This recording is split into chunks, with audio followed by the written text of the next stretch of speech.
At the beginning of this conflict, I made it really clear that we wouldn't join the offensive strikes that the US and Israel were carrying out on Iran. We've got about 300,000 British nationals in the Gulf region, and it's important that we protect them and our Gulf allies. So we have got the RAF in particular flying aeroplanes across the region. They're actually intercepting strikes to stop them hitting people and buildings. So that's defensive action. But we're not joining the war. We are allowing the US to use our bases, but again, for defensive, collective self-defense, to take out basically the ability of Iran to put missiles into the air that are going or may go to attack our Gulf allies and our people in the Gulf. So not going to war, simply taking necessary defensive action to protect British lives and British interests. Whether it's conflict in the region, whether it's the impact on oil and gas, or just the worry that most people have about how's this going to impact me in my home, the best way to reduce the impact is to de-escalate, to get to the end of hostilities and then get to a negotiated settlement. And we're speaking to all of our allies to try and make sure that that happens as quickly as possible. The Strait of Hormuz is a really important shipping lane. It's basically how the Gulf states access, well, the rest of the world, and a lot of oil and gas comes through the Straits. Iran is stopping shipping getting through the Straits. That is having an impact on oil and gas prices. We need to get the Straits back open as quickly as possible. We've been talking, particularly in recent days, to our allies about this, the US, European partners, to Gulf states. I'm not going to pretend it's easy to do this, but it is really important that we do it because whilst the Straits are not in full operation, the price of oil and gas goes up. And I know that then affects everybody at home. Although I do just want to say this to reassure people.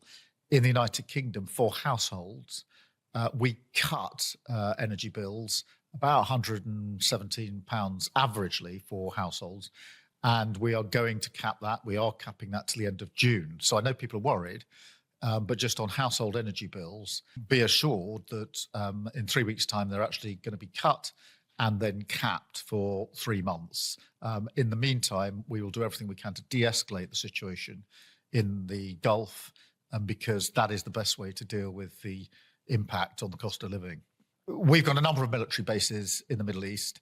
They've been targeted by Iran. So in order to protect them, we had already pre-deployed anti-drone capability, radar capability. We already had our planes there, RAF pilots. We put more of those into the region.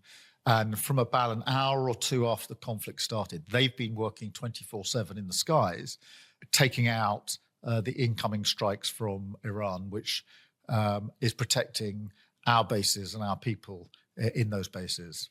I'm really conscious that whatever's going on in the world, for most people, the issue they're most concerned about is the cost of living. Can I make ends meet? Can I pay my bills? Are my bills going to go up?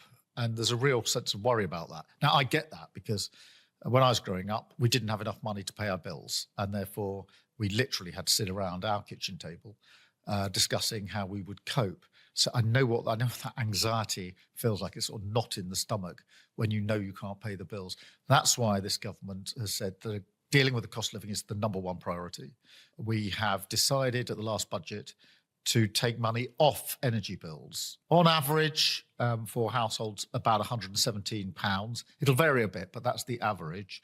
Now, in 3 weeks' time, that decision goes into action, and therefore energy bills will come down, household energy bills, and then we will cap them for 3 months to the end of June. Whatever happens in the conflict, that will be the situation.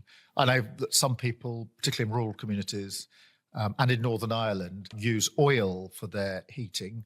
And that's why today I've announced support for those that are using oil, because their prices will have gone up. I'm also saying, by the way, too many stories of deliveries being cancelled and then prices going up when the new appointment is made. We've got to stop any sense of people being ripped off.